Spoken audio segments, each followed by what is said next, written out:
Добрый вечер. В эфире информационный выпуск Амши Кушара. 20 мая завершился официальный визит президента Абхазии в Сирию. По пути на родину Аслан Джаня в интервью журналистам абхазского телевидения поделился впечатлениями о поездке и подвел некоторые итоги. Были рассмотрены вопросы сотрудничества с Сирией в области торговли, морского сообщения, туризма и других сферах. Если в ближайшее время нам удастся осуществить хотя бы один проект, это будет большим достижением для нашей страны, подчеркнул президент. Мы обсудили вопросы торговли, вопросы морского сообщения, вопросы, связанные с развитием туризма, вопросы, связанные с развитием культурных контактов, вопросы, связанные с обменом студентами. Это может и немного, но для начала я считаю, что это неплохой задел. Эти вопросы мы обсудили, мы договорились о том, что мы их будем развивать. Что это означает на практике? На практике это означает, что каждая из сторон начнет глубоко изучать проблематику с тем, чтобы в практической плоскости уже начать работать. Создана межправительственная комиссия. Первое заседание они провели в Дамаске. Сейчас дело за нашими специалистами. Я рассчитываю на то, что военно-политическая обстановка будет стабильной, не будет ухудшаться. И вот эти экономические проекты, пусть для начала и не масштабные, они должны получить развитие. Во всяком случае, абхазская сторона предпримет максимум усилий для этого. Тут, конечно, нужна будет поддержка Российской Федерации. Это рабочий процесс, он всегда связан с разными проблемами, но мы для того и работаем, чтобы решать проблемы, чтобы в конечном итоге создать более лучшие условия для наших граждан, с тем, чтобы они зарабатывали, развивались, потому как экономическая основа в межгосударственных отношениях это имеет большое значение. Морское сообщение. Уже несколько рейсов уже было сделано 2 года тому назад. Они выявили слабые стороны и аспекты, над которыми надо будет поработать. Все это надо прорабатывать. У нас нет воздушного сообщения с нашим соседом, с Россией. Тут никогда не было воздушного сообщения или иного с Сирией. Это требует кропотливой работы. И мы этой работой будем заниматься. Я знаю, что это принесет практическую пользу. Пусть небольшому количеству людей, но у нас нет таких, скажем, категорий большое количество людей, небольшое количество людей. Мы готовы работать ради отдельно взятого гражданина. Если кому-то будет от этого лучше, значит наш визит был плодотворным. А я думаю, что так оно и будет. Морское сообщение, торговля, туризм, обмен специалистами, обмен студентами и многое-многое другое. У них проблемы с осуществлением расчетов. Вот им сложно осуществлять расчеты, потому что они находятся под санкциями, и с ними не хотят иметь дела признанные, скажем так, структуры финансовые.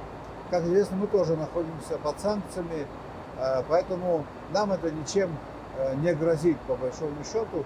И мы можем продумать механизм осуществления расчетов через абхазскую банковскую систему.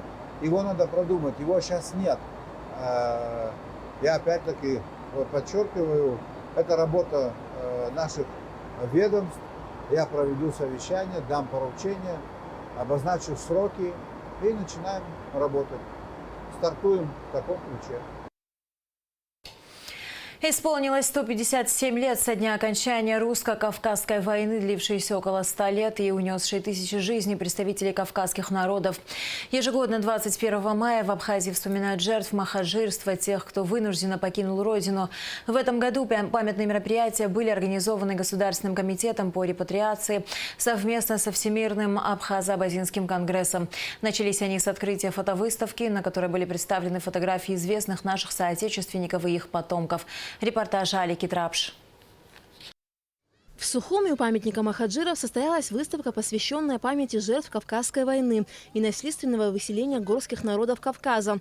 На выставке представлены более 80 фотографий всемирно известных наших соотечественников и их потомков. Среди представленных снимков фото самой красивой девушки мира по версии 1932 года, победительница конкурса красоты «Мисс мира» в Брюсселе Кериман Халисы Бжноу. А этот портрет известен, пожалуй, каждому в Абхазии. Один из ярчайших представителей абхазской диаспоры в Турции – историк, кавказовед, лингвист, публицист, поэт Омар Бейгуа. На выставке также представлены фотографии наших соотечественников и их потомков из Сирии и Иордании.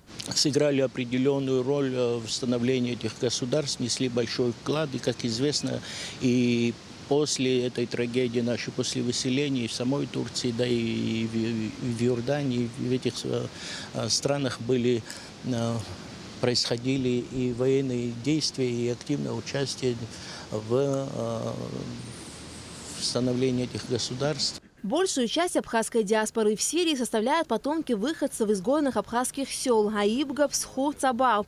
В числе видных представителей абхазской диаспоры Сирии генерал-майор армии Сирийской Арабской Республики Уалид Маршан, генерал-лейтенант, начальник генштаба ВВС Сирии, активный участник арабо-израильских войн Мамдух Хамди Маршан.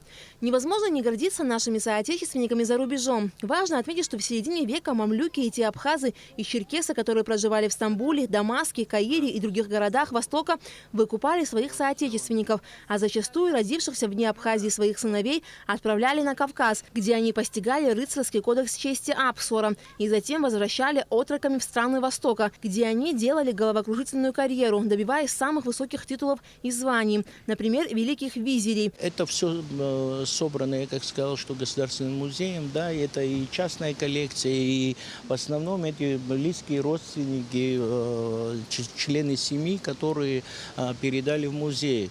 И эти фотографии, естественно, это для них была ценная реликвия, и пошли навстречу, чтобы это уже и было для общего обозрения. Я выше на абхазском говорил, что у нас большой архив и в самом Госкомитете. То же самое было собрано именно ныне покойным Джоном Смыром от родственников. И сейчас, может быть, я не вправе говорить, но мы планируем выпустить именно фотоальбом. Точных цифр насильственно выселенных на чужбину абхазов нет, так как процесс изгнания их со своей родины продолжался в течение всего XIX века. По различным данным, от 500 тысяч до миллиона абхазов живут вне Абхазии. Наиболее многочисленная абхазская диаспора проживает в Турции, а также в Иордании, Сирии, Египте, Европе, США и Канаде. Всего около 60 стран расселения. Многие наши соотечественники и их потомки сумели вернуться к себе на родину. Среди них Намык Арста, который уже 7 лет живет в Абхазии. مهاجر نروح لاقي حواشي يسويوب مهاجر شيء واحد حيمربات هرجي تركتول مهاجر يخصني حساس حب راح حانجيت بصدق الله خمفت شيء حوزر يخنز حال شولا بسنا حس خرا راح تخوب يا الله بري خا كذا تراجيدي يماجزم يخجزم حوش جامزم يحسبسز يحسبسز ويان بكن سويزي سري حالس رجون حبدوس شساز شاز جوكو كيف كان يخلصت كي جوكو رزروم يخلص نسيت حالس رجون يبجي خاز يزز حواجلر يرشوب سسيفلا يرشوب واخيا عزيزز اقول شورا ايش بس حري شكالا جيساز خصوصي تراجيدي سي ازنا حبخه ايش بس حري شو خسرلا جراح زنيزم يا خاحجز قوتنا بخقه حساشه ابزير حشقلسشه ابريها حبز في رابخ ينرقلنا حبز في خمس ذكر ينح مجزر وسقي حزوت محجر اقوم زنزك الدنيا حق زواوي. В этот день мероприятия, посвященные памяти жертв Кавказской войны, проводятся везде, где проживает многочисленная диаспора. Аля Катрабш, Тимур Гугохия, Абхазское телевидение. Депутаты Народного собрания Абхазии во главе со спикером Валерием Кварчи возложили цветы к мемориалу памяти махаджиров. Они также ознакомились с фотовыставкой, посвященной жертвам Кавказской войны. Память жертв Кавказской войны почтили и в Гудауте. Церемония прошла у построенного местным архитектором Игорем Смыр мемориала в честь насильственно переселенных и трагически погибших в период махаджирства абхазов. Мемориал представляет собой корабль, символизирующий одно из турецких судов «Махмудия», на котором из Абхазии была вывезена часть местных жителей. Он был построен архитектором в 2018 году и установлен вблизи городского причала. В церемонии возложения цветов приняли участие руководство района, общественность, школьники. В Абхазском драматическом театре имени Самсона Чанба в День памяти жертв Кавказской войны был показан спектакль, поставленный Абхазским молодежным театром по мотивам романа Баграта Шинкуба «Последний из ушедших». Режиссер постановки Алиас Авицба. Зрители не в первый раз смотрят этот спектакль, но, по их словам, произведение об трагической истории кавказских народов актуально во все времена. Если говорить о значении сегодняшнего дня, то очень сложно подобрать слова для того, чтобы объяснить, вообще выразить, какую боль пережили наши предки в XIX веке. Им пришлось и вовсе покинуть родную землю и переселиться вообще в абсолютно незнакомую, чужую страну, где они не знали не то, как она выглядит, не то, что их там ждет. Я считаю, что сегодняшний спектакль «Последний из ушедших» должен быть обязательным для просмотра каждого человека, который считает себя, в принципе, абхазом. Мероприятия, посвященные Дню памяти жертв Кавказской войны, продолжились на набережной Махаджиров вечером. Сотни людей с факелами, цветами и флагами в руках колонной прошли по набережной до памятника Махаджирам. В шествии приняли участие представители руководства страны, общественность, студенты и школьники. После церемонии возложения цветов к памятнику Махаджирам в море были спущены венки в память о многочисленных жертвах Кавказской войны. В отношении гражданина Пилия Батала Надарьевича, задержанного по подозрению в совершении убийства Кемала Арзенба, имевшего место 18 мая, постановлением суда города Сухум изменена ранее установленная мера пресечения в виде домашнего ареста на заключение под стражу. Об этом сообщает пресс-служба МВД. В МИДе состоялось онлайн-подписание меморандума о взаимопонимании и сотрудничестве между общественными палатами Абхазии и Приднестровской Молдавской Республики. Меморандум подписали секретарь Общественной палаты Абхазии Гульнара Кичба и председатель Общественной палаты ПМР Владимир Ладункин. Стороны обменялись приветствиями, поделились воспоминаниями, выразили надежду на плодотворное сотрудничество в рамках подписанного документа. В Министерстве внутренних дел приступили к выдаче регистрационных паспортов автотранспортных средств нового образца. Подробности в репортаже пресс-службы МВД. В отделении регистрации транспортных средств Управления госавтоинспекции МВД Абхазии сегодня приступили к выдаче регистрационных паспортов автотранспортных средств нового образца. Внедрением данной системы реализуется несколько целей. Это повышение уровня защиты документов и приведение их в полное соответствие с требованиями Международной конвенции о дорожном движении, а также переход на систему цифрового распознавания данных транспортных средств и водительских удостоверений. При этом переход на новые образцы бланков не несет за собой каких-либо дополнительных трудностей и финансовых нагрузок для граждан. Согласно указанию министра внутренних дел Дмитрия Дбар, на сегодняшний день уже произведены монтажные и пусконаладочные работы по вводу в эксплуатацию технических средств, обеспечивающих выдачу бланков нового формата. Сегодня получил документ свидетельства о регистрации или техпаспорт, как мы все привыкли говорить.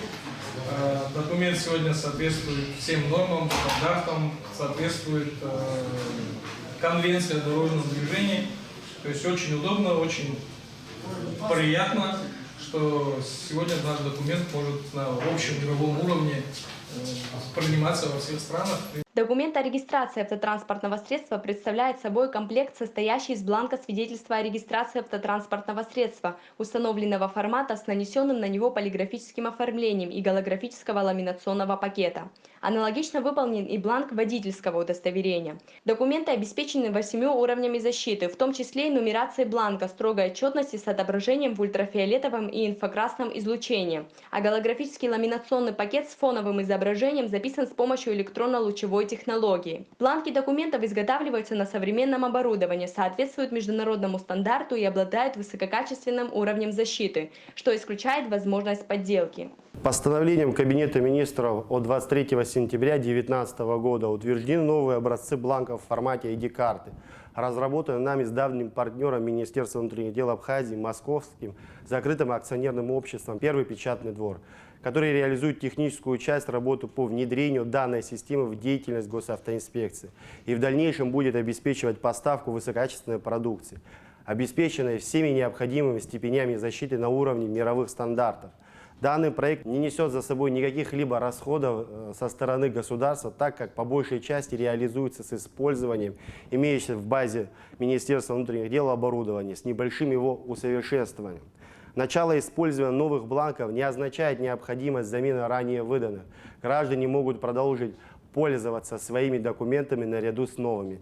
Постепенная замена будет производиться по мере истечения сроков их давности, как в случае с бланками водительских удостоверений, выдаваемых на срок не более 10 лет, либо по мере необходимости в случае замены бланков свидетельства о регистрации транспортных средств при их перерегистрации, либо по желанию владельцев. Какого-либо ограничения использования старых бланков при пересечении через государственную границу не будет. В ближайшее время начнется выдача и водительских удостоверений. Права изменились не только внешне, но и обновилось их содержание в соответствии с требованиями к национальному водительскому удостоверению, предусмотренными Международной конвенцией о дорожном движении. В соответствии с законодательством Республики Абхазия комплекс мероприятий, направленных на обеспечение допуска транспортных средств к участию в дорожном движении на территории нашего государства и за его пределами, осуществляет Госавтоинспекция Министерства внутренних дел Абхазии. Президент Абхазии Аслан Джаня поздравил министра обороны России, генерала армии Сергея Шойгу с днем рождения. В поздравительном адресе глава государства отметил, что народ Абхазии всегда будет помнить и высоко ценить внимание и поддержку, которую Сергей Шойгу оказывал и продолжает оказывать нашей стране. Аслан Джаня выразил министру признательность за его личный вклад в дело обеспечения безопасности Абхазии и стабильности всего региона. В Очимчирском районе приступили к вакцинации от коронавируса. В первый день прививку сделали 15 человек. Как отметила главный врач районной больницы Мадонна Кишмария, списки граждан, желающих вакцинироваться, составляются заранее. После этого заявки отправляются в Минздрав. Вакцины доставляются в медучреждения в специальных термоконтейнерах. Медперсонал больницы прошел необходимый инструктаж, начиная с процедуры регистрации гражданина вплоть до утилизации ампул от вакцины. Подготовительный этап начался в течение недели, то есть мы прошли подготовку на базе республиканской СС. Мы были собраны в Министерстве здравоохранения, где получили полный инструктаж, как должна проводиться вакцинация, кто подлежит вакцинации, какие заболевания нужно ограничить, при каких заболеваниях.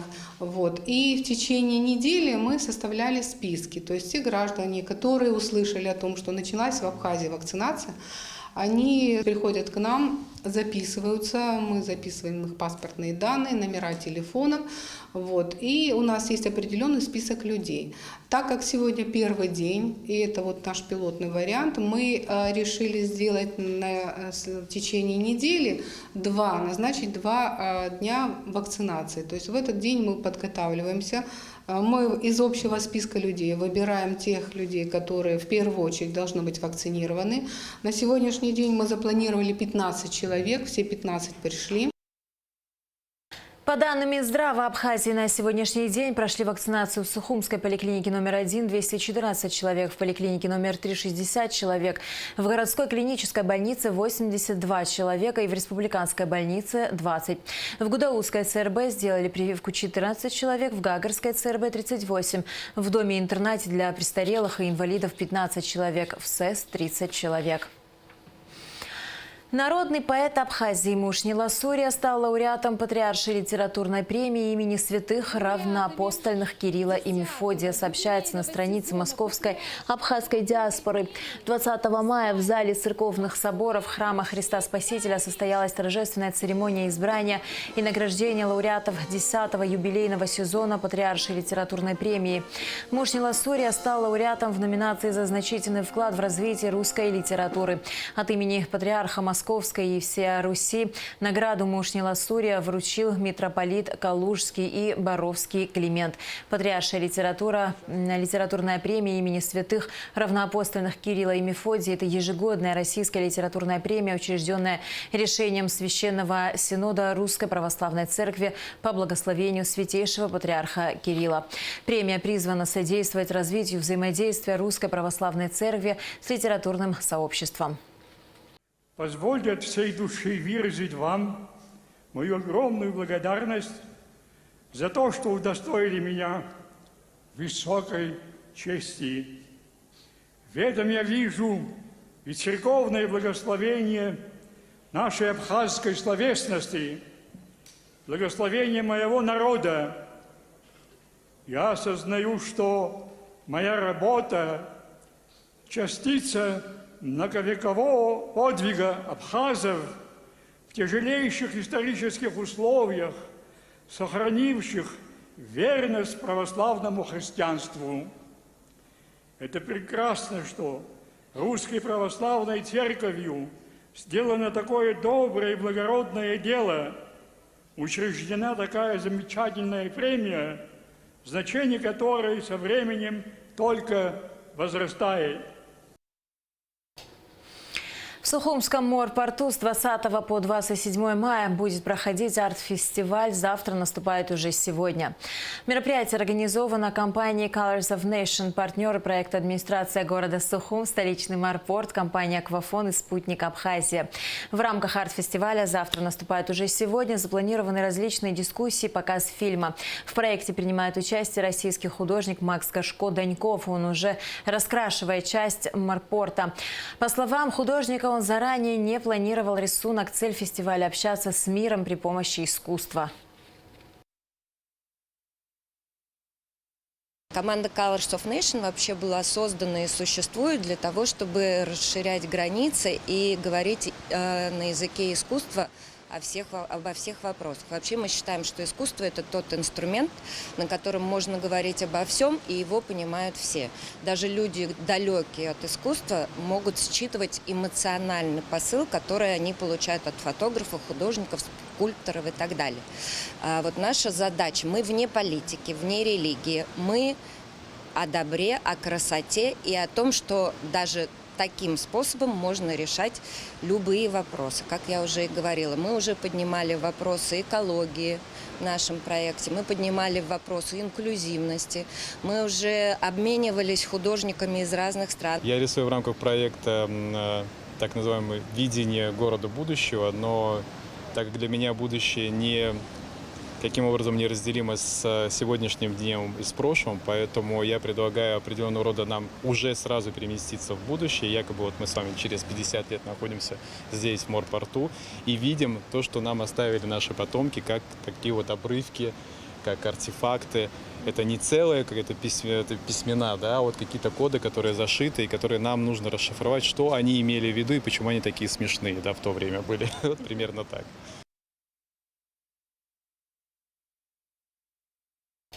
И в завершении выпуска о погоде.